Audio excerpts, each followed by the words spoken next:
మిత్రులు హరిరాఘవ గారు, సునంద గారు, నన్ను రెగ్యులర్గా ఫాలో అప్ చేస్తాను. వేణుక గారు, భాను గారు, కార్యక్రమానికి హాజరైన మిత్రులందరికీ విజ్ఞానాభినందనలు. మిత్రులారా,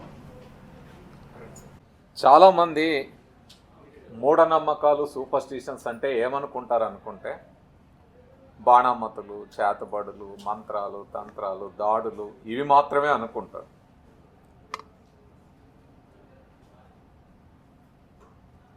మనిషికి చుట్టూ ఉండే ప్రకృతిలో అనేక అంశాలు జరిగినప్పుడు వాటి గురించిన కొన్ని నమ్మకాలు ఏర్పడతాయి,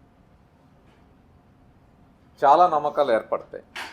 కానీ ఆ నమ్మకాలకు సంబంధించిన వాస్తవాలని, ఆ నేచర్ లాస్ని, నియమాలని, సూత్రాలని మనం అర్థం చేసుకున్న తర్వాత, తెలుసుకున్న తర్వాత వాటిని కొంతమంది గమనించి వాటి గురించిన అనేక ఆధారాలతో మన ముందు వాటిని, ఆ సత్యాలను చెప్పిన తర్వాత కూడా మా అమ్మ చెప్పింది కాబట్టో, మా తాత చెప్పింది కాబట్టో, ఇంకేదో గ్రంథాల్లో ఉంది కాబట్టో, ఇంకెవరో చెప్పారు కాబట్టో అదే నిజం అనుకుని ఇప్పటికీ పాటిస్తూ ఉంటారే, అది ఏదైనా సరే అది మూఢనమ్మకం. అంటే ఒక సత్యం తెలిసిన తర్వాత, ఒక ఫ్యాక్ట్ మనకు తెలిసిన తర్వాత, తెలిసినా కూడా ఇది ఇట్లా కాకపోవచ్చేమో, అదే నిజమేమో అని చాలామంది అనుకుంటారు. అది వస్తుంది. అందుకే శ్రీశ్రీ అంటాడు, కొంతమంది కుర్రవాళ్ళు పుట్టుకతో వృద్ధులు, తాతగారి బామ్మగారి భావాలకి దాసులు, నేటి నిజం చూడలేని కీటక సన్యాసులు అంటాడు. అంటే నేటి నిజం, ఒక నిజం వచ్చిన తర్వాత, తెలుసుకున్న తర్వాత దాన్ని చూడకుండా ఇంకా మన పాత భావాలకి దాసులు అవ్వడం. దీన్నే 2500 సంవత్సరాల క్రితం గౌతమ బుద్ధుడు ఒక మాట చేస్తాడు. మహామహా గ్రంథాల్లో, పవిత్ర గ్రంథాల్లో ఉందని కానీ, మహానుభావులు చెప్పారని కానీ దేనిని మూఢంగా విశ్వసించకండి. మీకేమో మీరు తార్కికంగా శోధించి ఆలోచించి సత్యాన్ని అన్వేషించండి అంటారు. ఈ సత్యాన్వేషణ సైన్స్. సైన్స్ అంటే చాలా మంది ఏమనుకుంటారంటే ఏదో Einstein principle, Newton principle, Archimedes, ఇవి అన్నీ ఓకే, అవన్నీ సైన్స్లో part. But what is science? Science అంటే మన చుట్టూ ఉండే నేచర్ ఏదైతే ఉందో, యూనివర్స్ ఏదైతే ఉందో, వీటి గురించిన వాస్తవాలని ఒక క్రమ పద్ధతి, దానికి ఒక పద్ధతి ఉంటుంది, సిస్టమేటిక్ వేలో లాజికల్గా, తార్కికంగా ఆలోచిస్తూ ప్రతిదాన్ని ప్రశ్నించుకొని సత్యాన్ని అన్వేషించడం. దాన్ని శోధన, పరిశోధన అంటాం, రీసెర్చ్ అంటాం. ఆ విధంగా అనేక సూత్రాలు, ఆధారాలతో రూపొందించబడతాయి. ఆ రూపొందించబడ్డే ఈరోజు మనకి సైన్స్ సూత్రాలుగా ఉంటాయి. ఈ సైన్స్ ఎప్పుడు మొదలైంది?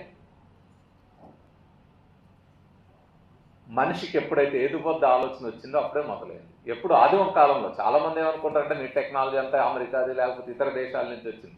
ఏ దేశమైనా, ఏ సమాజమైనా, ఏ మానవ సమూహమైనా ఆదిమ కాలంలో మిగతా జీవజాతుల్లాగా బ్రతికిన మానవులు, నేచర్లో ఏ రా మెటీరియల్ దొరికితే ఆ రా మెటీరియల్ని వాడుకున్న మానవులు. అంటే మనకు ప్రకృతిలో ఇప్పుడు చాలా మిగతా జీవజాతులు, there are lots of species, కొన్ని లక్షల జీవజాతులు ఉన్నాయి మనతో పాటు.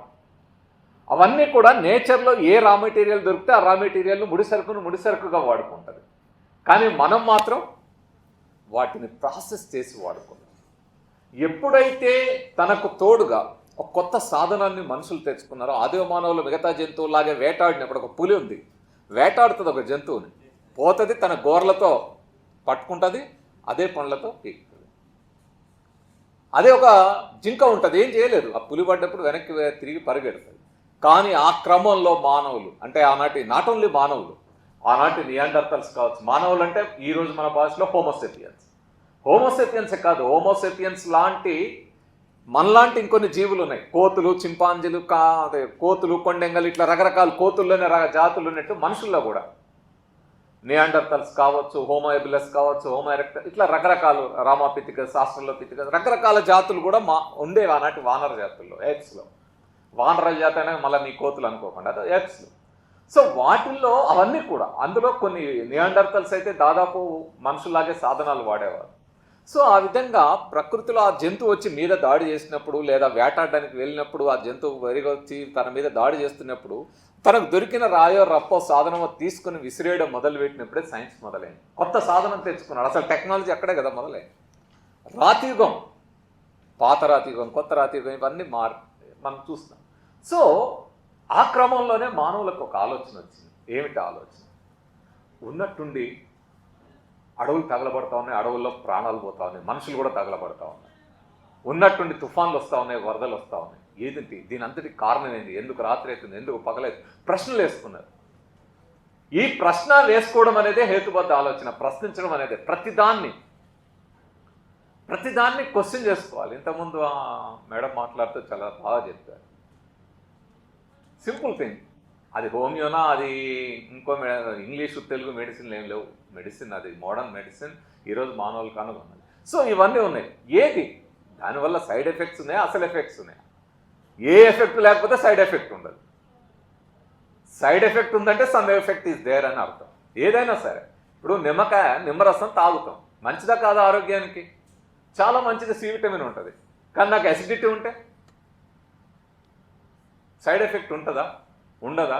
నేను ఏం తెలియదు, నిమ్మరసం వాడతా, నా కడుపులో ఏం లేదు, ఆకలి అయితే ఉంది, ఆల్రెడీ యాసిడ్ ఫామ్ అయింది, అగైన్ నేను దానికి తోడు నిమ్మరసం తాగినా ఏమవుతుంది? సో ఇట్లాంటి క్వశ్చన్స్ నిరంతరం అరైజ్ కావాలి. అట్లా ఆ రోజు అరైజ్ అయింది. కాకపోతే ఆనాటి మానవులకి ఈ విశ్వం గురించిన, యూనివర్స్ గురించిన అంత అవగాహన లేదు కాబట్టి దానికి ఒక తమకు ఆనాటి పరిమిత జ్ఞానంతో తోచుకున్న దానికి ఒక అతీత శక్తి కంటగట్టింది. ఏదో శక్తి ఉంది, మనకు తెలియంది, అదేంటో మనకు తెలియదు. అనుకుందాం, వాన పడుతుంది, వానదేవుడు, నాగుపాము గరుస్తానే నాగదేవుడు, అగ్ని అడవులు తగలబడతానే అగ్నిదేవుడు, ఇట్లా ఒక్కో దానికి ఒక పేరు పెట్టుకుని ఉన్నారు. వాస్తవంగా దైవం యొక్క పుట్టుక హేతుబద్ధ ఆలోచన నుంచే వచ్చింది. మానవుడికి ఆ హేతుబద్ధ ఆలోచన లేకపోతే అసలు దైవం అనే ఆలోచన రాదు. హూ క్రియేటెడ్ దిస్ అనే క్వశ్చన్ లేకపోతే ఎవరో క్రియేటర్ని ఆలోచించుకోడు. కాకపోతే ఆలోచన మనిషి బుర్రలో వచ్చింది. కాకపోతే మనిషి యొక్క ప్రశ్నించే తత్వం అక్కడే ఆగిపోదు. నెక్స్ట్ క్వశ్చన్ వస్తుంది, హూ క్రియేటెడ్ అన్నప్పుడు ఆయన ఎవరు క్రియేట్ చేశారు, అసలు ఆ శక్తి ఎలాంటిది, అది ఎలా జరుగుతుంది అనే క్వశ్చన్లో నుంచి ఈరోజు బిగ్ బ్యాంగ్ కానీ, హ్యూమన్ ఎవల్యూషన్ కానీ, ఒక లక్షల సంవత్సరాల మానవ పరిణామం. అంటే మానవులుగా మనం ఆదిమ మానవులు ఆ రాయి కర్ర తీసుకున్న దగ్గర నుంచి మొదలు పెడితే 1,00,000 సంవత్సరాల పరిణామంలో 1,20,000 అది పక్కన పెట్టుకోండి, కరెక్ట్ ఫిగర్. ఆ పరిణామంలో ఈరోజు ఒక మోడర్న్ హ్యూమన్ బీయింగ్గా మనం ఎదిగాం. అంటే ఆదిమ మానవుల కాలంలో చెట్టు తొర్రల్లో, కొండ గుహల్లో బ్రతికిన మానవులు, ప్రకృతిలో ఏది దొరికితే ఆ ముడిసరుకుగా వాడుకున్న మానవులు, నేచర్లో రా మెటీరియల్గా వాడుకున్న మానవులు మిగతా జీవజాతుల్లాగే నేడు విశ్వాంతరాల సత్యాల్ని పరిశోధిస్తూ వినివీతుల్లోకి దూసుకెళ్లగలిగిన అత్యంత ఆధునిక వైజ్ఞానిక మానవులుగా ఎదిగిన ఈ మానవ పరిణామక్రమ ప్రస్థానం వైజ్ఞానిక దృక్పథం ద్వారా, వైజ్ఞానిక ఆలోచన ద్వారా మాత్రమే సాధ్యమైంది తప్ప there is no another way. ఇంకో మార్గమే లేదు, వేరే మార్గమే లేదు.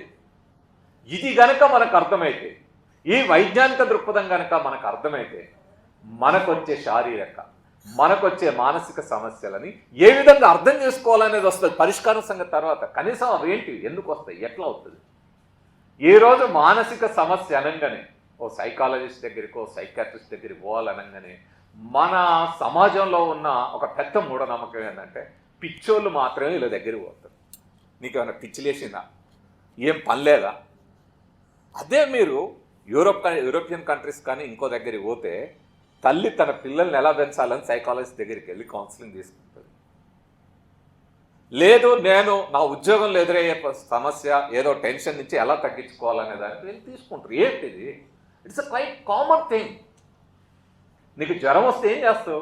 ఓ డాక్టర్ దగ్గరికి పోతావు, లేదు ఇంటికాడ కొన్ని జాగ్రత్తలు తీసుకుంటావు. అట్లాగే మనం కూడా ప్రతి చిన్న మానసికంగా ఏ సమస్య వచ్చినా ఎవరో ఒకరి సలహా సూచన తీసుకోవాలి. అది అనుభవజ్ఞులు, దాన్ని అర్థం చేసుకున్న వాళ్ళు, దానికి సంబంధించిన వాళ్ళు అయితే ఇంకాస్త వివరంగా, విపులంగా మనకు అర్థమయ్యేటట్టు చెప్పగలుగుతారు, మనల్ని కూడా అర్థం చేసుకోగలుగుతారు. సో ఈ విధంగా మనం ఎప్పుడైతే మన మానసిక సమస్యల్ని కూడా ఈ విధంగా ఆలోచిస్తామో, చాలా వరకు మీరు ఒక అంశం గుర్తుపెట్టుకోండి, మనుషులకు వచ్చే వ్యాధుల్లో 60% వ్యాధులకి డాక్టరు, మందులు అవసరం లేదు. There is no need of doctor or no need of medicine. 60% మనమే ఇంట్లో క్యూర్ చేసుకోగలం. కాకపోతే పరిస్థితి ఏంటంటే, ఇంతకుముందు హర్రాఘవ్ గారు చెప్పినట్టు, మన చదువు ఆ విషయాలు నేర్పట్లేదు.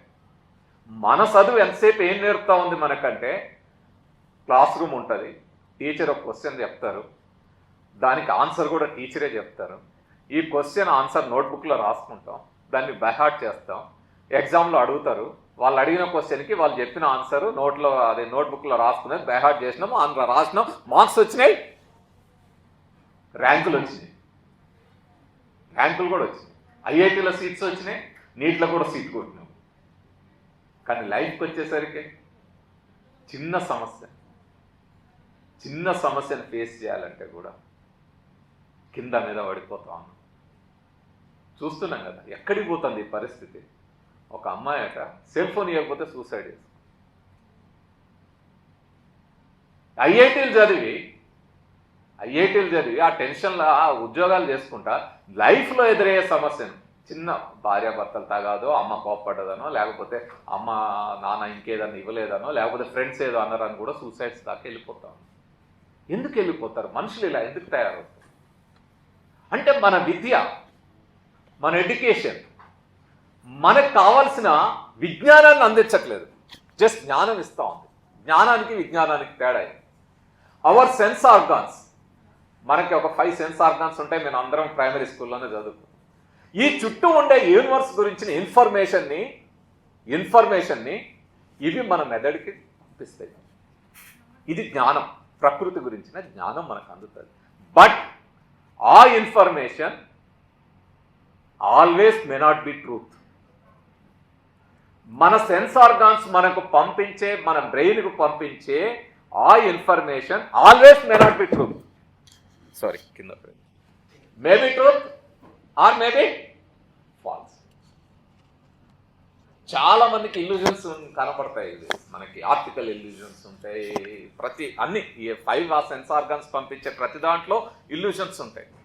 ఎక్కడో దగ్గర ఏదో సౌండ్ వచ్చినట్టు అనిపిస్తే ఒక్కోసారి వినపడదు. ఇలాంటి ఇల్యూజన్స్ చాలా ఉంటాయి.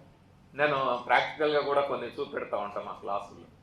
సింపుల్ ఇల్యూజన్స్ మన కళ్ళ ముందు కనపడతాయి. సో వాటన్నిటిని చూసి మనం ఏదో సింపుల్ ఇల్యూషన్ ఏముంది, మనం ఉదాహరణ చూద్దాం. సూర్యుడిని చూడండి, సాయంత్రం పూట సూర్యుడి సైజ్ చూడండి, పౌర్ణమి రోజు మూన్ సైజ్ చూడండి, 2 ఈక్వల్ అనిపిస్తాయి. But is it fact? నిజమా అది? సూర్యుడు, సన్ అండ్ మూన్ అవి ఈక్వల్ సైజ్ ఉన్నాయా? చూడడానికి మాత్రం సేమ్ సైజ్ కనపడతాయి. అసలు సన్ మన భూమి కంటే 1000 టైమ్స్ బిగ్గర్, అంటే 1000 టైమ్స్ బిగ్గర్ అన్నప్పుడు మూన్ మనకంటే 2 సేమ్ సైజ్. ఇట్లా నేను అనేక ఆప్టికల్ ఇల్యూజన్స్ మనం చూడదు. ఇట్లా చాలా ఇల్యూజన్స్ ఉంటాయి. మరి ఈ భ్రమలకి మనం గురయ్యేటప్పుడు వాట్ ఈస్ ద ఫ్యాక్ట్, సత్యం ఏంటిది అనేది ఎలా తెలుసుకోవాలి?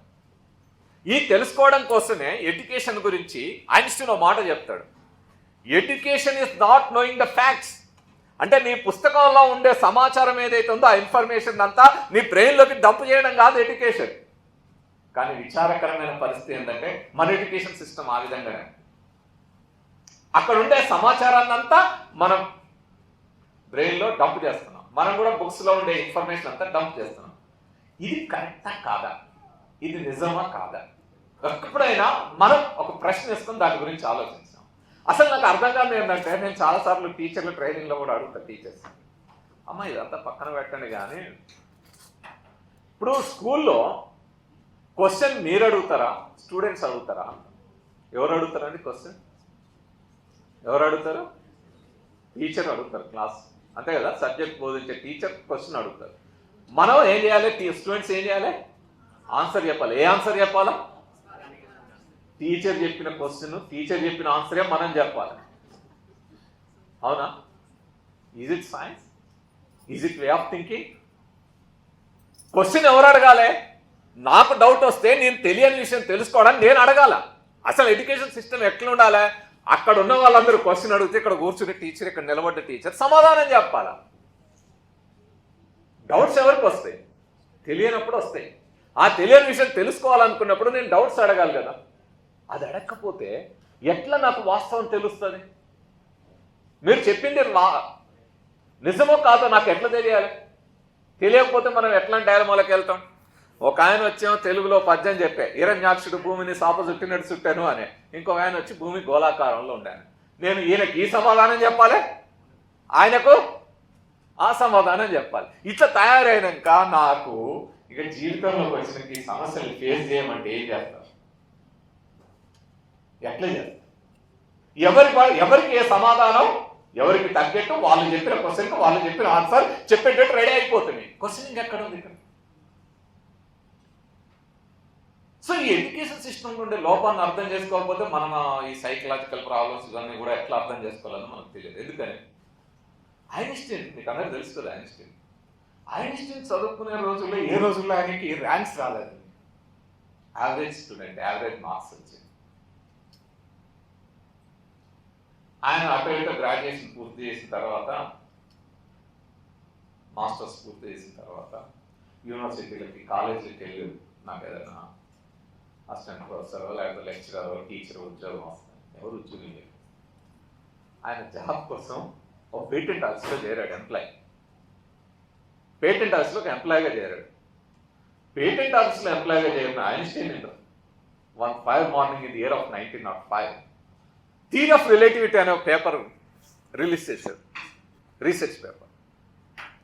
ఈ థియరీ ఆఫ్ రిలేటివిటీ అనేది ఎవడు కొడితే దిమ్మ తిరిగి మైండ్ లాక్ అయితే కొట్టాడు ఆ దెబ్బ. సైంటిఫిక్ కమ్యూనిటీ యొక్క దిమ్మ తిరిగి మైండ్ బ్లాక్ అయిపోయింది. ఎవరి ఐన్స్టీన్, ఎక్కడ ఉన్నాడు, ఏంది సంగతి అని. ఎందుకని ఆ థియరీ ఆఫ్ రిలేటివిటీ అనేది వచ్చిన తర్వాత అప్పటిదాకా ఇలా వెళుతున్న ఫిజిక్స్ ఒక మలుపు తీసుకొని ర్యాపిడ్ గ్రోత్ అవడానికి కారణం. మీరు చూడండి, 100 years బిఫోర్, 1000 సంవత్సరాల పాటు ఎంత రీసెర్చ్ జరిగింది సైన్స్ లో, ఈ 100 years లో అంత ఎన్ని రెట్లు డెవలప్ అయింది. దీనికి కారణం ఆ థియరీ ఆఫ్ రిలేటివిటీ ఒకటి, మిగతా ఇంకొన్నాయి. కానీ అంత ర్యాపిడ్ గ్రోత్ అవడానికి ఇది కారణమైంది ఐన్స్టీన్. అప్పుడు అందరూ ఎత్తుకారు, ఎక్కడ ఉన్నాడు Einstein? Oxford university, Cambridge university, Stanford university, royal సొసైటీయా, లేకపోతే ఇంకే ల్యాబొరేటరీలో ఎక్కడ వర్క్ చేస్తా ఉన్నాడు? ఎక్కడ రీసెర్చ్? ఎక్కడ ఉన్నాడు ఆయన? ఎక్కడ ఉన్నాడు? పేటెంట్ ఆఫీస్లో employee.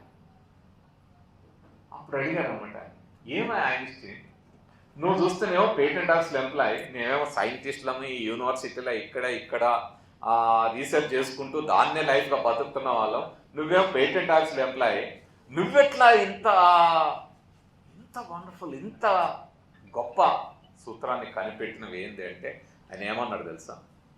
I have no magical hand in my hand. నా చేతిలో ఏ విధమైన మంత్రదండము లేదు. I am passionately curious.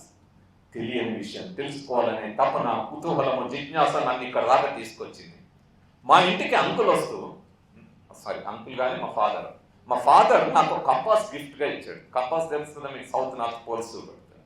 ఇది తిప్పుతా ఉంటే ఈ ముళ్ళు ఎందుకు ఎప్పుడు చూసినా ఈ నెడలు ఇటు తిరుగుతూ ఉంది, ఎవరు తిప్పుతా ఉన్నారు దీన్ని అని నేను స్టడీ చేయడం మొదలుపెట్టాను. నాకు మ్యాగ్నెట్ అర్థమైంది. మ్యాగ్నెట్ ఏంటని స్టడీ చేయడం మొదలుపెడితే మ్యాగ్నెటిజం అర్థమైంది. వాట్ ఈస్ మ్యాగ్నెటిజం అని చదువుతుంటే ఎలక్ట్రాన్స్ అర్థమైంది. అక్కడి నుంచి నేను అక్కడ వెళ్ళిపోయాను. మా టీచర్లకేమో వాళ్ళు చెప్పిన క్వశ్చన్, వాళ్ళు చెప్పిన ఆన్సర్ బై హార్ట్ చేసి ఎగ్జామ్లో రాయలేదు కాబట్టి మార్కులు ఇవ్వలేదు. నన్నేం చేయమంటావు? నాకు అందుకే యూనివర్సిటీలో మాకు రాలేదు. ఇప్పుడు నేను గాను ఆ రీసెర్చ్ పేపర్స్ వచ్చిన తర్వాత ఆయనకు అప్పుడు ఈటీహెచ్ యూనివర్సిటీలో ప్రొఫెసర్ వచ్చారు.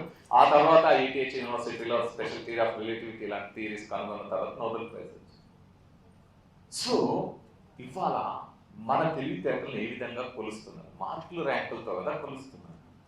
మరి ఇట్లాంటి సిస్టంలో ఐన్స్టీన్లు ఎలా తయారవుతారు, మేడం క్యూరీలు ఎలా తయారవుతారు, సివి రామన్లు ఎలా తయారవుతారు?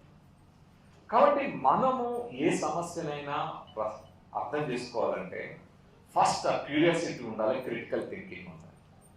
కాబట్టి ఐన్స్టీన్ అంటాడు, education is not knowing the facts, it is to be train the minds to think అంటాడు. క్రిటికల్ థింక్ అనే దాన్ని మన మైండ్స్కి మనం ట్రైనింగ్ ఇవ్వాలి. ఈ మైండ్స్కి మనం ట్రైనింగ్ ఇవ్వడమే ఎడ్యుకేషన్. అదొక్కటి జరగట్లే. మనకు బ్రెయిన్ ఉందని ఒక టీచర్ తన ఎదురుగా ఉన్న 20 మందో 30 మందో 40 మందో స్టూడెంట్స్ ఉంటే నా ఎదురుగా ఒక 20, 30, 40 బ్రెయిన్స్ ఉన్నాయి. ఈ బ్రెయిన్స్ నేను ఎలా ట్రైన్ చేయాలా, ఈ బ్రెయిన్స్ ఎలా యాక్టివేట్ చేయాలా, ఈ బ్రెయిన్స్ బాగా తనకు తాను థింక్ చేస్తూ క్వశ్చన్ చేస్తూ తన మేధో వికాసం జరుపుకునే విధంగా నేను ఎలా చేయాలా, అందులో నా పాత్ర కేవలం ఫెసిలిటేటర్ రోల్ మాత్రమే, హౌ టు ఫెసిలిటేట్ అనేది మాత్రం అనుకోవట్లేదు. నా దగ్గర ఉన్న సమాచారం అంతా అందులో డంప్ చేస్తే, దీన్ని పాల్ ఆఫ్ రేడియో అనే ఒక ఎడ్యుకేషనిస్ట్ ఉంటాడు, బ్రెజిలియన్. ఆయన మాట ఉంటాడు, మా ఎడ్యుకేషన్ సిస్టమ్ అంటే మొత్తం ప్రపంచవ్యాప్తంగా ఇట్స్ అ బ్యాంకింగ్ సిస్టమ్ అంటారు. బ్యాంకులో కనుక మీరు వెళ్ళి డబ్బులు ఎక్కడ డిపాజిట్ చేస్తారో ఆ ఇన్ఫర్మేషన్ అంతా తెచ్చి ఈ మెదడులో డిపాజిట్ చేస్తున్నారు తప్ప ఈ మెదడు పనిచేయడం అనేది నేర్పట్లేదు. సో ఇంత ఫిలాసఫీలో మన టీచర్లకు ఎక్కడ అందుతాం? టీచర్స్ కనుక ఈ అంశం తెలిస్తే ఇక బ్రెయిన్ దీన్ని ఆధారంగా ఇందులో కెమికల్ రియాక్షన్స్ జరుగుతాయి, దీని ఆధారంగా మేధో వికాసం జరుగుతుంది అనేది తెలిస్తే అప్పుడు మన మనసు గురించి, మన అంశాల గురించి, సైకలాజికల్ అంశాల గురించి అవన్నీ అక్కడే మనకు అవగాహన వస్తుంది కదా. స్టూడెంట్స్గా క్లాస్ రూమ్లోనే మనకు అవగాహన వస్తుంది కదా. అప్పుడు ఇంత ప్రాబ్లమ్స్ లేకుండా సింపుల్గా ఒక ప్రాబ్లం వస్తే కనీసం ఒక ఆలోచన, నాకు ఒక ప్రాబ్లం వచ్చినప్పుడు మానసికంగా ఏదైనా వచ్చినప్పుడు ఓ సైకాలజిస్ట్ దగ్గరికి, ఓ సైకాట్రిస్ట్ దగ్గరికి వెళ్ళి నేను చర్చ చేయాలి. సైకాలజిస్ట్ దగ్గరికి ఎప్పుడు వెళ్ళాలి, సైకాట్రిస్ట్ దగ్గరికి ఎప్పుడు వెళ్ళాలి, ఏం చేయాలని ఒక ఆలోచన వస్తుంది. అది జరగనప్పుడు ఇట్లాగే ఇప్పుడు ఎట్లా అయిపోయింది మన పరిస్థితి అంటే ఎంత దారుణంగా తయారవుతుందంటే మనల్ని ఈ ఎడ్యుకేషన్ సిస్టమ్ కానీ మొత్తం సొసైటీ కానీ ఎంత దారుణంగా అంటే పిరికొల్లం చేసి పడేస్తాం. చాలా పిరికితనం. ఎంత పిరికితనం అంటే మనల్ని ఎవడన్నా భయపెట్టాలనుకోరు. ఏ బాంబులు, తుపాకులు, ఏ మిసైల్స్ ఏం వాడాల్సిన అవసరం లేదు. మన ఇంటి ముందు ఇంత పసుపు, కుంకుమ, ఒక నిమ్మకాయ వేసిపోతే చాలు గడ గడ గడ వణుకు మొదలైతే లేని రోగాలన్నీ వస్తాయి. ఎట్లాంటి రోగాలు వస్తాయి? పోయి 10,000, 20,000, 30,000, 50,000, ₹1,00,000 పెడతారు. కనీసం కొంత ఆలోచన ఉండాలి కదా. లాజికల్ థింకింగ్ లేకపోతే ఎక్కడికి పోతాం? ఏం చేస్తాయి నిమ్మకాయ, ఏం చేస్తుంది పసుపు, ఏం చేస్తుంది కుంకుమ? నేను చూస్తే చాలా మంది నా ఇంటి ముందు 4 పాటల దగ్గర ఇస్తరాకు పెట్టి అందులో అన్నం పెట్టి ఇలా పసుపు, కుంకుమ, కోడిగుడ్డు లేకపోతే ఒక కోడో ఏదో అవి పెడతారు కదా, కొబ్బరికాయ ఏదో ఒకటి పెడతారు. ఇట్లా పోతారు ఆ స్పీడ్ గాడి పోతారు. ఎంత పెద్ద బాంబో ఆడ ఏమో మందు పాత్ర ఉందో అని. ఏముంటుంది? ఏమవుతుంది? నేను అర్రాగరకు ఒకసారి చెప్పిన మేము ఆడ టూర్లో ఉన్నప్పుడు ఏమవుతుంది? ఇక్కడ దొరికితే ఎగ్గు దొరికిందనుకో ఆమ్లెట్ వేసుకుందాం, నిమ్మకాయ దొరికిందనుకో షర్బత్ చేసుకుందాం, కొబ్బరికాయ ఉందనుకోని పట్టుకొని తిన్నాం, మంచిదే కదా. కోడి ఉంది, బిర్యానీ చేసుకున్నాం, ఏం పోతుంది మనకి? ఏమవుతుంది? What will happens? ఈ క్వశ్చనింగ్, ఈ లాజికల్ థింకింగ్ లేకపోతే ప్రతి దాంట్లో ఇక మనం వెళ్ళిపోవడమే కదా, మానసిక ఆందోళనకు గురవడమే కదా. అదే కదా నేటి మొత్తం ప్రపంచాన్ని బట్టి పీడిస్తూ ఉంది, ముఖ్యంగా భారతదేశాన్ని. భారతదేశంలో ఎక్కువ మంది మానసిక సమస్యలతో బాధపడుతున్న వాళ్ళు ఉన్నారు. కారణం ఇది, మన దగ్గర ఆ ప్రశ్నించే తత్వమే లేదు. ఎక్కడ దాకా పోతుంది అది? ఎంత నాకు ఈ మధ్య ఒక ఫోన్ వచ్చింది, పేర్లు అది చెప్పకూడదుగా, నాకు అరిరాగా చాలా సీరియస్గా గతంలో నుంచి నేర్పిన ఆలోచన ఉంది కదా, ఎవరిని కూడా మనం డిస్క్లోజ్ చేయడం. కానీ వచ్చింది. ఏమిటిది అది? ఒక అమ్మాయి ఈ మధ్య అమ్మాయి అబ్బాయి అనగానే సినిమాలు ఇవన్నీ చూసి అమ్మాయిని అబ్బాయి ప్రేమించాలి, అబ్బాయి అమ్మాయిని ప్రేమించాలి. వాళ్ళు ప్రేమించలేదు ఎదుటోళ్ళు, ఏం చేయాలి? వశీకరణ. యూట్యూబ్లో ఓపెన్ చేయాలి వశీకరణాలు. ఇక ఈ వశీకరణలతోటి ఇంకా అక్కడ కూడా ప్రేమించకపోతే వశీకరణ దాకా ఒకటి, అదొకటి పడతా ఉన్నారు. ప్రేమించారు. ఇప్పుడు సమస్య ఏమైందంటే ప్రేమించారు. ఈ అమ్మాయి ఒక అబ్బాయిని ప్రేమించారు, వాళ్ళిద్దరు కాస్త క్లోజ్గా ఉన్నారు, తిరిగారు. ఈ మధ్య ఏమైంది, అబ్బాయికి ఒక జాబ్ వచ్చింది, వేరే జాబ్ వచ్చింది. ఆ జాబ్లో కాస్త అంత ముందు కూడా జాబ్ చేసేవాడు, ఇప్పుడు ఇంకో జాబ్ మారిండు, ఇక్కడ కొద్దిగా బిజీ అయ్యాడు. బిజీ అయినప్పుడు ఏమవుతుంది? సహజంగానే కొంత యువత ఇచ్చే టైం, స్పెండ్ చేసే టైం, మాట్లాడే టైం, చాటింగ్ టైం కొంత తగ్గుతుంది.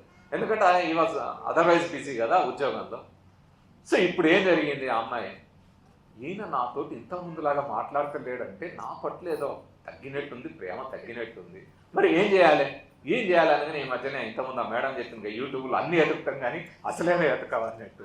సో యూట్యూబ్ ఎతుకుతారు, వెంటనే యూట్యూబ్ కదా ఎతకడం, వెతకంగానే వశీకరణ అని వచ్చేసి ఇక ఈ వశీకరణ వీడియోలు చూడటం మొదలు పెట్టిన తర్వాత అమ్మో వశీకరణ ఎంత బాగా చేస్తారా అని ఫోన్ నెంబర్ సంపాదించాలి. ఫోన్ నెంబర్ సంపాదించి ఆ మంత్రగాడిని కాంటాక్ట్ చేసేది. చేయగానే ఏమైంది, ఆ మంత్రగాడు ఎమ్మటే ఫోన్ చేసి ఓకే అమ్మ ఇది చేయాలి, అది పూజ చేద్దాం వస్తామని పూజ చేశాడు. ఎంత పూజ? 3,000 రూపాయలు ఇచ్చి పూజ మొదలైంది. సో 3,000 పూజ అయిపోయింది, చేసేది అయిపోయింది. ఆ తర్వాత ఏమైంది, ఇంకా మార్పు రాలే ఆయనలో. మళ్ళీ ఏందయ్యా అంటే ఇది కాదు, కొంత పెద్ద పూజ చేయాలి, మా గురువు గారు వస్తాడు, మలయాళ మాంత్రికుడు, కేరళ నుంచి వచ్చిన మలయాళ మాంత్రికుడు, ఆయనతో పూజ 30,000. సో 30,000 దగ్గర ఆగిందా ఇష్టం అంటే తర్వాత ఇంకొంది 30,000 అయిపోయింది. ఈ 30,000 అయినాక కూడా మార్పు రాలే. ఆయన కొద్దిగా జ్వరం వస్తుంది ఈ మధ్య. అరే ఇది దాన్ని అటు ఇటు అయిందో ఏమో అని ఈమె చెప్పంగానే ఆయన ఏం చేసిండు, రామ్మ అట్లా కాదు పూజ చేయాలని రమ్మన్నాడు. పోయింది ఈమె, పోయి కూర్చోబెట్టినాక ఆ పూజ ఈ పూజ చేసినాక ఏమి ఒక నిమ్మకాయ ఇచ్చింది. ఆ నిమ్మకాయకి ఏముందో దారం చుట్టిండు, పసుపు రంగు దారం మొత్తం చుట్టిండు నిమ్మకాయ చుట్టూ. తిప్పి ఇట్లా అని మొక్కి ఆ నిమ్మకాయ చేతిలో పెట్టిండు. పెట్టి ఏం చెప్పిండంటే, చూడమ్మా ఈ నిమ్మకాయ తీసుకొని నువ్వు ఇంటికి వెళ్ళి ఒక కుండో బిందో తీసుకొని అక్కడ పెట్టుకో, నీ రూమ్లో పెట్టి పూజ మొక్కి నిమ్మకాయని అందులో పెట్టు, పైన మూత పెట్టు, బరువు పెట్టు. ఆ రూమ్లోకి ఎవరిని రాని, రూమ్ తాళని, నువ్వు పడుకుంటే పడుకో రూమ్లో, కానీ వేరే ఎవ్వరు రావద్దు, తలుపేసి. పొద్దున్నే లేచి దండం పెట్టుకొని ఆ నిమ్మకాయ తీసి దాన్ని మొక్కి నా దగ్గరికి తీసుకురా, దానికి ఒక పూజ చేయాలని. ఈ అమ్మాయి అంతా చేసింది. రాత్రి అలా పెట్టింది, అంతా అయిపోయింది. పొద్దున్నే లేచింది, మొక్కుంది, నిమ్మకాయ తీసింది. ఏమైంది? ఉత్త దారమే వచ్చింది, అందులో నిమ్మకాయ లేదు. ఒక చిన్న తాయెత్తి ఇంకేదో రైట్ ముక్క ఏదో వెళ్ళింది. ఏమవుతుంది? వెంటనే షాక్ కదా అమ్మాయికి. రాత్రి నేను నిమ్మకాయ పెట్టిన నీళ్ళలో ఏమైపోయింది? ఆ షాక్తో భయపడిపోకుండా వెంటనే వణుక్కుంటా, గడగడ వణుక్కుంటా మళ్ళీ ఫోన్ చేసింది ఆయన. వామ్మో ఏదో పెద్దదే పట్టింది, ఆ పెద్దది నిమ్మకాయని మింగింది, నిన్ను మింగుతుంది, నన్ను మింగుతుంది, నువ్వు ప్రేమించిన ఆయన్ని మింగుతుంది, ఇదంతా అయితే నువ్వు అర్జెంటుగా రా అంటే భయపడి ఉరుక్కుంటాడు. ఇవ్వగానే ఇగో పెద్ద పూజ చేయాలి, దీన్ని పెద్ద శక్తి ఉంది, ఇది పట్టుకోవాలి, ఇదంతా చేయాలంటే 3 లక్షలు ఖర్చు అవుతుంది. ఇప్పుడు అమ్మాయికి తెలవకుండా 3,000 ఖర్చు పెట్టి అప్పు తెచ్చి 30,000 ఇచ్చి ఇప్పుడు 3 లక్షలు వేస్తాం. ఇక్కడ ఆగిపోతుందా? సెక్షువల్ ఎక్స్‌ప్లాయిటేషన్ ఉంటుంది, రకరకాల బ్లాక్ మెయిల్స్ ఉంటాయి, ఎందుకంటే ఎవరికి చెప్పుకోలేరు, అమ్మ నాన్న కూడా చెప్పుకోలేరు కదా. ఈ పేరుతో అమ్మాయిలు అబ్బాయిలు ఎంత అంటే ప్రతిదానికి మనకు ఇప్పుడు మానసిక సమస్య హిస్టీరియాగా ఉంటుంది, డిప్రెషన్ ఉంటుంది, షిజోఫ్రేనియా ఉంటుంది, రకరకాల సమస్యలు ఉంటాయి. జ్వరంలో కనుక మలేరియా ఇట్లా, అదేంది టైఫాయిడ్, లేకపోతే డెంగీ, ఇట్లా ఎట్లుంటాయో మన మానసిక సమస్యలు కూడా రకరకాలే ఉంటాయి. దేనికి ఏదో తెలియకుండా ఎటు పడితే అటు పోయి ఎవరు పడితే వాళ్ళ దగ్గరికి పోయి ఈ పూజలని అదని ఇదని చేసుకుంటూ వెళ్తే, అంటే సింపుల్ సొల్యూషన్తో సింపుల్గా ఆలోచిస్తే పరిష్కారం దొరికేది. ఎంత డిప్రెషన్లోకి వెళ్ళిపోతారంటే ప్రతి చిన్నదానికి కూడా డిప్రెషన్కి వెళ్ళిపోతారు. హర్రాగా మన కరోనా టైంలో తన ఎక్స్పీరియన్స్ రాశాడు, హాస్పిటల్లో ఉంటే ఎట్లా అవుతుంది అంటారు. కరోనాతో ఆయన ఎక్స్పీరియన్స్, అది నా ఎక్స్పీరియన్స్. నేను కరోనా టైంలో 2020లో కార్డియాక్ ప్రాబ్లం వచ్చింది. హాస్పిటల్కి వెళ్ళి డయాగ్నోసిస్ చేసుకునే టైంలోనే ఈసీజీ 2Dగా చేసేటప్పుడే కొలాప్స్ అయ్యి అన్కాన్షియస్లోకి వెళ్ళిపోయాను. గుండె ఆగింది, శ్వాస ఆగింది. మళ్ళీ సిపిఆర్ చేసుకుంటూ, హాస్పిటల్లో ఉన్నా కాబట్టి సిపిఆర్ చేసుకుంటూ ఇమ్మీడియట్గా ఎమర్జెన్సీ ఇంజెక్షన్ స్టార్ట్ చేసి వెంటిలేటర్ మీదకి వెళ్ళి అన్కాన్షియస్లో ఉన్నా, వస్తానో రాదో తెలియదు, మొత్తానికి వచ్చేసిన, బయటకు వచ్చిన. 2 రోజులు వెంటిలేటర్ మీద ఉన్నాక తర్వాత చిన్నగా ఆక్సిజన్ అలవాటు చేసారు, ఆక్సిజన్తో వచ్చిన. అప్పటికి కూడా నువ్వు బతకడం కష్టం, లైఫ్ లాంగ్ నువ్వు బతికినంత కాలం, ఒకవేళ బతికితే మాత్రం నువ్వు 2 నెలలు ఉన్నా 3 నెలలు ఉన్నా ఆక్సిజన్తో బతకాలన్నా. సరే ఐసీయూ నుంచి దాని నుంచి కూడా బయటకు వచ్చిన, ఆక్సిజన్ లేకుండా ఉండే స్థితికి వచ్చిన. వచ్చినాక ఏమన్నారు, నువ్వు బయటకు వెళ్ళడానికి లేదు, నడవడానికి లేదు, తిరగడానికి లేదు, నువ్వు ఇంట్లోనే ఉండాలి, ఒక ఫ్లోర్ మెట్లు ఎక్కడానికి లేదు, దిగడానికి లేదు. 3 నెలలు ఇంట్లో కూర్చుంటే ఎట్లుంటుంది మానసిక స్థితి? ఎట్లుంటుంది? అందులో మా పరిస్థితి ఏంది? హర్రాగలాగా రూమ్లో కూర్చునే పరిస్థితి కాదు నాది. రోజు ఊర్లో ఎమ్మడిపడి జనంలో ఉండకపోతే ఎట్లుంటుందో ఆయనకు తెలుసు, టూర్లో తిరిగినాం కదా. ఇక నా మనసు కొట్టుకుంటుంది. ఈ 3 నెలలు ఒక రకమైన అసలు ఇక ఆమె చెప్పిన డిప్రెషన్, ఇంకా మీరు ఇంకెంతమంది అనిపించారు, దానికంటే ఎక్కువ డిప్రెషన్ స్టేట్. ఊరికి అరవడం, వాళ్ళ ఇక ఇంట్లో ఉన్న వాళ్ళ మీద అరవడం, కరవడం, కయ్యం అనడం, ఇక లాభం లేదని బయటికి పోదామంటే ఇదొకటే కాదు, కరోనా నీకు అసలే ప్రాబ్లము. మళ్ళీ కరోనాలో నువ్వు బయటికి పోతే అది వస్తే ఇంకేమవుతుంది? వీళ్ళందరి ఫేస్బుక్లలో వీళ్ళ అనుభవాలు చదవడం, మరి ఇది ఇంత ఉంటుంది, మరి ఏం చేయాలి? ఇక లాభం లేదని నేనేం చేస్తుంటే బయటికి పోయి ఒక క్యాబ్ బుక్ చేసుకొని, అప్పుడు ఏం లేవు కదా, పోయి ఆ ఊరు బయట ఎక్కడన్నా చెట్ల కిందనో, ఆ షామీర్పేట బండ మీదకో, ఆ సముద్ర ఆ నీళ్ళ పక్కన ఏదో బండ మీదకో, ఆ చెరువు పక్కకు పోయి ఆడ కూర్చున్నట్టు. సరే ఇవంతా ఒక బాబు, అసలు విషయం నువ్వు బతకడం కష్టం. బయటకు వచ్చిన తర్వాత కూడా 3 నెలల 4 నెలల తర్వాత కూడా నేను వేరే డాక్టర్స్ ఒపీనియన్ తీసుకుంటే నీకుండే కండిషన్లో 3-4 నెలల నుంచి బతకవు. ఇది ఇప్పుడు ఏంటి తెలుసా, దీన్ని రిపేర్ చేయరా అని పరిస్థితి. చేస్తే ఇంకోటి కొత్తది మార్చాలి, హార్ట్ షోరూమ్కి వెళ్ళి కొత్తది మార్చుకోవాలి. హార్ట్ అనేది దాని పరిస్థితి అది 25% year, still blood pumping capacity is 25%. ఈ పరిస్థితుల్లో ఉండే ఎవరికైనా డాక్టర్స్ ఏం సజెస్ట్ చేస్తారంటే, నువ్వు నడవద్దు, నువ్వు ఒక్క ఫ్లోర్ కూడా ఎక్కువ కష్టపడద్దు, చాలా జాగ్రత్తగా మెయింటైన్ చేయని చెప్తారు డాక్టర్. వాళ్ళ తప్పు కాదు, అది అక్కడ ఉండే కండిషన్ అది. ఈరోజు 4 years అయింది, 3-4 నెలలు మించి బతకమన్నారు. 4 years అయింది, సేమ్ 25% ఇయర్. 5 kilometers జాగింగ్ చేస్తాను నేను, అప్పుడప్పుడు 10 kilometers జాగింగ్ చేస్తాను. రోజు అనేక మీటింగ్లు అటెండ్ అయితే, ఈ మధ్యన ఆదివాసీ ప్రాంతాల్లో కూడా ట్రైబల్ ఏరియాకి అందరికీ వైరల్ ఫీవర్ వస్తుంది, నువ్వు పోవద్దు అని ఆరోగ్యవంతులే భయపడుతున్నా. నేను పోయినా, అక్కడ పోయి రోజు 3-4 ప్రోగ్రాంలు, ఒక రోజు 5 programs కూడా చేసిన. మా వాళ్ళు తిడుతున్నా, మా టీం అందరూ, ఏం సార్ ఇంత మాకే ఆయాసం వస్తుంది అని. జనాన్ని ఎడ్యుకేట్ చేయాలనుకుని వెళ్ళినప్పుడు అంటే నేను చెప్పదలుచుకుంది ఏంటంటే, ఒక మానసిక ఆలోచన ఉంటే, ఒక ప్రశ్నించే హేతుబద్ధ ఆలోచన, సైంటిఫిక్ టెంపర్ ఉంటే మనలో ఎంత సెల్ఫ్ కాన్ఫిడెన్స్ ఉంటుంది, మానసికంగా ఎంత ధైర్యం ఉంటుంది. అందరూ ఏం చేశారో కానీ నేను అవన్నీ రాయలేదు. కానీ అదే ఐసీయూలో ఉన్నప్పుడు ఆ ఆక్సిజన్ ఇదంతా ఉంది, పక్కన కరోనా టైంలో జనం వస్తూ ఉన్నారు, పేషెంట్స్ వస్తూ ఉన్నారు, మళ్ళీ డెడ్ బాడీస్ నా కళ్ళ ముందే పోతా ఉన్నాయి, సావుని కళ్ళ ముందు చూసినా నా కండిషన్ ఏందో నాకే తెలియదు. డాక్టర్లే కంగారు పడుతున్న టైం. నేను ఏం చేస్తాను, black holes and mini universes అనే స్టీఫెన్ హాకింగ్ బుక్ యూనివర్స్ గురించి చదువుకుంటా కూర్చున్నాను. ఆ హాస్పిటల్ ఎండి వచ్చాడు, గోపిచంద్. ఏందా నువ్వు చూస్తేనేమో ఈ కండిషన్లో మాకే అర్థం కావట్లేదు, నువ్వు చూస్తేనేమో ఈ పుస్తకం చదువుతున్నావు, ఇప్పుడు ఏంది అన్నాను. సార్ నేను ఎన్ని రోజులు బతున్నా, ఎంతసేపు బతున్నా నాకు తెలియదు, మీకు తెలియదు. ఉన్నంతసేపు కొంత నాలెడ్జ్ నా బ్రెయిన్లోకి వెళ్తుంది కదా. ఈ కాన్ఫిడెన్స్ మనకు సైంటిఫిక్ టెంపర్ ఇస్తుంది. కాబట్టి సైంటిఫిక్ టెంపర్ మనకు కలిగిన మానవులుగా ఎదగాలి. మన రాజ్యాంగంలో ఆర్టికల్ 51A చెప్తారు, ప్రతి పౌరుల ఫండమెంటల్ డ్యూటీ. 51A అందులో కొన్ని ఉంటాయి, ABCDFGHIJK. అందులో 51A ఏం చెప్తుంది, to develop scientific temper, spirit of enquiry, humanism and reform. వైజ్ఞానిక దృక్పథాన్ని, వైజ్ఞానిక పరిశీలన స్ఫూర్తిని, మానవవాదాన్ని, సంస్కరణ అభిలాషను పెంపొందించడం పౌరుల ప్రాథమిక బాధ్యత. ఈ వైజ్ఞానిక దృక్పథం లేనప్పుడే ప్రతి మానసిక సమస్య మనల్ని ఇబ్బంది పెడుతుంది.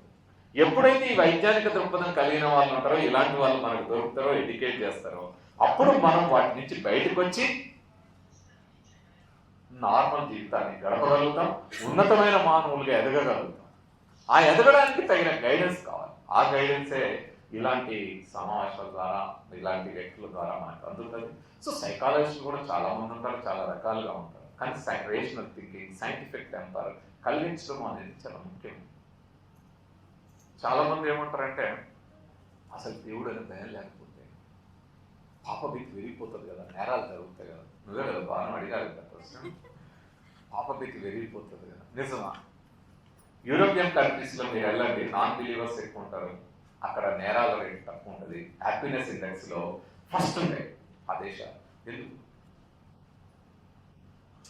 అంటే నీకే నువ్వు ఆలోచించుకోవడం మొదలుపెట్టి నువ్వు స్వతహాగా మానసికంగా కనుక ఎదిగితే ఏ ఇతర అంశం ఆర్టిఫిషియల్ ఇంకేది అవసరం లేదు నీకు. నువ్వే నేచురల్గా ఆ ఆనందం ఏంటిదో తెలుస్తాయి. ఇప్పుడు ఆనందం అంటే చాలా మంది ఏమనుకుంటారంటే, మందు తాగితే ఇక అసలు నాకు ఈ లోకంతో పని లేదు అనుకుంటాడు, మందుతో వస్తుంది అనుకుంటారు. కొంతమంది డ్రగ్స్తో వస్తుంది, ఇంకో రకమైన మత్తు అనుకుంటారు. అసలు న్యాచురల్ హ్యాపీనెస్ ఎక్కడి నుంచి వస్తుంది? నాకు ఎక్కడ వస్తుంది? నేను జనం దగ్గర 4 ముచ్చట్లు పెట్టినప్పుడు కొంతమంది వచ్చి 4 ప్రశ్నలు అడిగితే నాకు హ్యాపీనెస్ వస్తుంది. ఇది ఏ మందు తాగిన దానికంటే కిక్ వస్తుంది. అంటే మందు తాగిన నీకు ఆ కిక్ ఎట్లా తెలుసు? నాకు ఈ కిక్ తెలుసు. ఇది న్యాచురల్. మీరు పోయి పని చేయండి. అందుకే సైన్స్లో మీరు హ్యాపీనెస్ సైన్స్ ఉంటుంది తెలుసా, డోపమైన్ ఎట్లా రిలీజ్ అవుతుంది. మీరు వెళ్ళి ఒక తోటి మనిషికి హెల్ప్ చేశారనుకోండి, ఆ తోటి మనిషి హెల్ప్ చేసిన తర్వాత మీలో కలిగే ఆనందాన్ని ఎవరు పట్టలేరు కదా. ఓ కొత్త అంశాన్ని కనుక్కున్నప్పుడు వచ్చే ఆనందం. నేను చాలా మంది స్కూల్ పిల్లలకు చెప్తాను, నేను పెద్దోళ్ళు కదా, అయినా కూడా 1-2 అంశాలు ఏం చెప్తా అంటే, your kitchen is a laboratory, your play ground is a laboratory, your home is a laboratory అని ఇట్లా చెప్పుకుంటూ వచ్చి, your washroom and rest room is a laboratory అని అట్లా సార్ పిల్లలు నవ్వుతారు. ఏం సార్ మీరు ల్యాబొరేటరీ సైన్స్ పరువు తీస్తున్నారు ఏంటన్నట్టు నవ్వుతారు. కానీ మీకు విషయం తెలుసా, మనం గుండు సూది నీళ్ళలో వేస్తే మునుగుతుందా తేలుతుంది. గుండు సూది నీళ్ళలో వేస్తేనే సూది మునుగుతుందా తేలుతుందా? మరి గుండు సూది నీళ్ళలో మునుగుతుంది, అంత పెద్ద షిప్ స్టీమర్ ఎందుకు మునగదు? ఇది అర్థం కావాలంటే మనకు లాస్ ఆఫ్ ఫ్లోటింగ్ తెలవాలి, బయాన్సీ గురించి తెలియాలి, ఇలాంటి అంశాలు తెలియాలి, డెన్సిటీ, లిక్విడ్స్, డాట్ డెన్సిటీ, ఇవన్నీ తెలియాలి. ఈ లాస్ ఆఫ్ ఫ్లోటింగ్, బయాన్సీ అనేది వేర్ ఇట్ వాస్ డిస్కవర్డ్. ఈ ప్రిన్సిపల్ ఎక్కడ డిస్కవర్ అయింది? ఎక్కడ డిస్కవర్ అయిందంటే మీకు యూరేకా స్టోరీ తెలవాలి, ఆర్కిమెడిస్ స్టోరీ తెలియాలి కదా. మళ్ళీ నేను ఆ స్టోరీ అంతా చెప్పను కానీ మీరు వెతుక్కోండి, మీకు తెలిసి ఉంటుంది, స్కూల్ క్లాస్లో చదివి ఉంటారు school. Archimedes Eureka Eureka Eureka అనుకుంటా ఆయన రోడ్డు మీద పరిగెత్తింది. ఎక్కడ? బాత్రూంలో నీళ్లు నింపి, అంతేనా? చదువుకున్నాం కదా, బాత్రూంలో నీళ్లు నింపి, నిండా నీళ్ళు నింపి అలా కూర్చున్నాక నీళ్లు బయటికి పోయినాక ఇదెందుకు అదెందుకు ప్రశ్నలు వచ్చి అక్కడ కదా. ఆ తర్వాత యురేకా యురేకా అనుకుంటే రోడ్డు మీద ఎగురుతున్నాడు అంట. పక్కలు చూసి ఏంటయ్యా బట్టలు లేకుండా, ఒంటి మీద బట్టలు లేకుండా ఇట్లా వచ్చినవి ఏంటి అంటే, అవునా అనుకుంటాను. అంటే మీకు ఒంటి మీద బట్టలు ఉన్నది లేని, సోయి కూడా లేనంత ఆనందాన్ని, అంత మైమర్పించేది ఏం చేయగలదు? సైన్స్ కదా, సైంటిఫిక్ టెంపర్ కదా. మేడం గారి చరిత్ర అంతెందుకు మిత్రమా, సైకాలజీలో ప్రతి ఒక్కళ్ళు అధ్యయనం చేయాల్సింది ఒకటి ఉంది, ఒక కేస్ స్టడీ చేయాలి అందరూ. ఒక వ్యక్తికి 25 ఏళ్ల వయసులో మోటార్ న్యూరాన్ డిసీజ్ వచ్చి, ఈ జబ్బు వచ్చిన వాళ్ళు ఇప్పటి వరకు 2-3 ఏళ్లకు మించి బ్రతకలేదు, నీ లైఫ్ స్పాన్ కూడా అంతే అని చెప్తే, సైన్స్ పట్ల ఆసక్తితో, సైన్స్ పట్ల ప్రేమతో, సైన్స్ రీసెర్చ్ చేయాలని ఫిజిక్స్ చదువుతూ, ఎట్లయినా నేను బతికిన ఒక్క రోజుకే ఇంకోటి ఏదైనా కొత్తది కనుక్కోవాలని నిరంతరం మదన చెందుతూ, ఆ విధంగా పరిశోధన చేస్తూ గ్రాడ్యుయేషన్స్ పూర్తి చేసి, మాస్టర్స్ పూర్తి చేసి, రీసెర్చ్ పూర్తి చేసి, పిహెచ్డీ చేసి, సైంటిస్ట్గా జాబ్లో జాయిన్ అయ్యి, ఒకవైపు ఇది జరుగుతూ ఉంటే ఇంకోవైపు ఒకరోజు కొన్ని రోజుల కాళ్ళు పనిచేయకుండా, చేతులు పనిచేయకుండా, శరీరంలో ప్రతి పార్ట్ ప్యారలైజ్ అయిపోయి, బ్రెయిన్, కళ్ళు మాత్రమే, ఆఖరికి తల కూడా ఇలా తిప్పలేని పరిస్థితిలో వీల్ చైర్కు పరిమితమైన వ్యక్తి ఎక్కడో గ్రహాంతరాల్లో కాదు, ఎక్కడో గెలాక్సీలో, యూనివర్స్లోకి చూస్తూ తన మెదడును యూనివర్స్లోకి సారించి బ్లాక్ హోల్స్ గురించి, మరి అప్పటి వరకు ఇతర సైంటిస్టులకు తెలియని అనేక రకాల అంశాలని, యూనివర్స్ గురించి అనేక రకాల అంశాలని కనుగొని, వీల్ చైర్కు పరిమితమై మెదడు మాత్రమే పనిచేసే వ్యక్తి తన మెదడును యూనివర్స్లోకి సారించి the brief history of time, black holes and mini universes, theory of everything, grand design, ఇలాంటి అనేక రకాల పుస్తకాలని రచించి, అనేక సిద్ధాంతాలని, సైన్స్ ప్రిన్సిపల్స్ ని కనుగొని పరిశోధించి, ఈ ఒక్కరోజు బ్రతికితే ఆ ఒక్కరోజు నాకు బోనస్, ఈ రోజు కొత్త అంశాన్ని శోధించాలి అనే తపనతో ఆ శోధన మొదలు పెడితే, నువ్వు 3 ఏళ్ళు 4 ఏళ్ళు మించి బతకమంటే 25 ఏళ్ళు కూడా దాటదు అనే ఆ లైఫ్ స్పాన్. అంటే 73 ఏళ్లకు పైగా బ్రతికి ఈ రోజు యూనివర్స్ గురించి మనకి అనేక రకాల అంశాలని, కొత్త అంశాలని చెప్పి వెళ్ళిన ఒక హ్యూమన్ బీయింగ్ సెల్ఫ్ కాన్ఫిడెన్స్ తో, సైంటిఫిక్ టెంపర్ తో ఉంటే ఏ విధంగా ఎదగలుగుతాడో చూపెట్టిన స్టీఫెన్ హాకింగ్ మించిన ఉదాహరణ మనకి లైఫ్ లో కనపడుతుందా? ప్రతి చిన్న సమస్యకి, మానసిక సమస్యలకి మనం అబ్బో ఇక అయిపోతుంది, రేపు పొద్దున్న నాకు సూసైడ్ తప్ప ఇంకో మార్గమే లేదనే దగ్గరికి ఎందుకు వెళ్ళిపోతారు? అంతకు మించిన సమస్య ఇంకేముంటుంది? ఏదైనా ఉంటుందా? సో ఒక సైకాలజీ సమస్య వచ్చినప్పుడు, లేదా ఒక జీవితంలో ఒక సమస్య ఎదురైనప్పుడు మనం సైకలాజికల్గా ఎంత స్ట్రాంగ్ ఉండాలి? ఆ స్ట్రాంగ్ ఎప్పుడైతే అవుతామో అప్పుడు మనం సమస్యకి సొల్యూషన్ ఆలోచించడం మొదలు పెడతాం. మన దగ్గర నుంచి సొల్యూషన్ ఉంటుంది, ప్రతి సమస్యకి ఎక్కడో దగ్గర సొల్యూషన్ ఉంటుంది. ఆ పరిష్కారం ఎక్కడ దొరుకుతుంది ఏమిటని వెతకడం మనం మొదలు పెట్టాలి. ఆ మొదలు పెట్టే క్రమం ఎప్పుడైతే స్టార్ట్ అవుతుందో అప్పుడే మనం ఈ సైకలాజికల్ ప్రాబ్లమ్స్ చూడలేదు. కాబట్టి ఇంత లోతుగా మనం ఇంతమంది జీవితాలను చదవాల్సిన అవసరం ఉంది, లోతుగా అధ్యయనం చేయాల్సిన అవసరం ఉంది, మన బ్రెయిన్ గురించి మనం అధ్యయనం చేయాల్సిన అవసరం ఉంది. ప్రతిదానికి కెమికల్ రియాక్షన్స్ ఉంటాయి, మన నర్వస్ సిస్టమ్ ఏంటి, వీటన్నిటి గురించి అధ్యయనం చేయాల్సిన అవసరం ఉంది. సో ఈ అధ్యయనంలో కూడా ఏమైందంటే ఈ మధ్య ఇంకోటి మొదలవుతా, నాకు జ్వరం వస్తుంది, వెంటనే గూగుల్ చేస్తాను. ఈ గూగుల్ చేయగానే డెంగీకు ఇంతమంది చనిపోయారు, డెంగీ ఇది వచ్చింది, ఇది లక్షణాలు, ఇది అని రకరకాలు వస్తాయి. తలనొప్పి వస్తే తలనొప్పికి మైగ్రేన్, ఇవన్నీ చూడంగానే ఈ జబ్బు నాకుందేమో, ఆ జబ్బు నాకుందేమో, ఈ జబ్బు నాకుందేమో అని ఇది కొత్త జబ్బు మొదలవుతుంది. కాబట్టి ఇలాంటి అనేక రకాల జబ్బులు వచ్చే కొత్త అంటే టెక్నాలజీ పెరుగుతున్న కొద్దీ మనకు సమస్యలు కూడా పెరుగుతూ ఉంటాయి. కాబట్టి ఇవన్నీ లేకుండా ఉండాలి. చాలా మంది ఏమంటారంటే ఈ టెక్నాలజీ లేకపోతే సమస్య ఉండదు కదా అంటారు. మళ్ళీ అడవుల్లో బతుకుతామా పోయి ఆదిమ కాలంలో ఆదిమ మానవులాగా మిగతా జీవజాతులాగా. టెక్నాలజీ పెరుగుతుంది, సైన్స్ పెరుగుతుంది, డెవలప్ అవుతుంది, ఇంకా అవుతుంది. మనకి గత 100 ఏళ్ల క్రితం ఉన్నదానికంటే ఇప్పుడు ఎంత డెవలప్ అయిందో రాబోయే 5-10 ఏళ్లలో అంతకంటే చాలా రెట్టింపు టెక్నాలజీ డెవలప్ అవుతుంది. ఇప్పుడు ఆర్టిఫిషియల్ టెక్నాలజీ ప్రతిదానికి భయపడుకుంటూ కూర్చుంటారు. కానీ జరగాల్సింది ఏంటి? ఆ రేషనల్ థింకింగ్, ఆ సైంటిఫిక్ టెంపర్మెంట్ కనుక మనకు ఉంటే ఈ టెక్నాలజీ, పెరుగుతున్న టెక్నాలజీ మానవ ప్రగతికి, హ్యూమన్ ప్రోగ్రెస్కి, అదేవిధంగా పర్యావరణ రక్షణకి ఉపయోగించుకుంటూ మొత్తం మన భూమిని కాపాడుకుంటూ, ఒకవేళ భూమి ఏదైనా సమస్య వచ్చి ప్రకృతి విపత్తు వచ్చినా మార్స్ మీదకో, అంగారక గ్రహం మీదకో, ఇంకో గ్రహం మీదకో పోయి మానవులు జీవించే విధంగా ఒక ఉన్నతమైన మానవులుగా తయారు చేయడానికి, ఇంకా ఇంకా వైజ్ఞానికంగా మానవులు ఎదగడానికి సైన్స్ అండ్ టెక్నాలజీ తోడ్పడుతుంది. అది తోడ్పడాలంటే మనకు ఆ రేషనల్ థింకింగ్, సైంటిఫిక్ టెంపర్ ఉండాలి. అది ఉన్నప్పుడు ఆ విధంగా మీరు ఆలోచించడం మొదలు పెడితే మీరంటే ఆల్రెడీ మీరందరూ ఏమంటాం ఒక స్థాయికి వచ్చారు. ఇంకా చాలా మంది మన పక్కన చాలా మంది ఉంటారు. కాబట్టి ఈ బాధల్లో ఉన్న వాళ్ళకి ఈ విషయాలన్నీ మనం చెప్పడం ద్వారా వాళ్ళని కూడా సైంటిఫిక్ హ్యూమన్ బీయింగ్స్గా తయారు చేసినప్పుడు ఇలాంటి వాటన్నిటికీ పరిష్కారాలు దొరికితే మనం మంచి మానవుల్ని, ఒక మంచి సమాజాన్ని తయారు చేయగలుగుతాం, వైజ్ఞానిక సమాజాన్ని. సో ఆ క్రమంలో మీరు అందరూ వైజ్ఞానికంగా ఆలోచించాలని, ఆ రేషనల్ థింకింగ్ అలవాటు చేసుకోవాలని కోరుతూ నాకు ఈ అవకాశం ఇచ్చిన హరిరాఘవ గారికి, వీడికి రావడానికి నిరంతరం ఫాలో చేసిన నంద గారికి, మీ అందరికీ కూడా ధన్యవాదాలు. Thank you.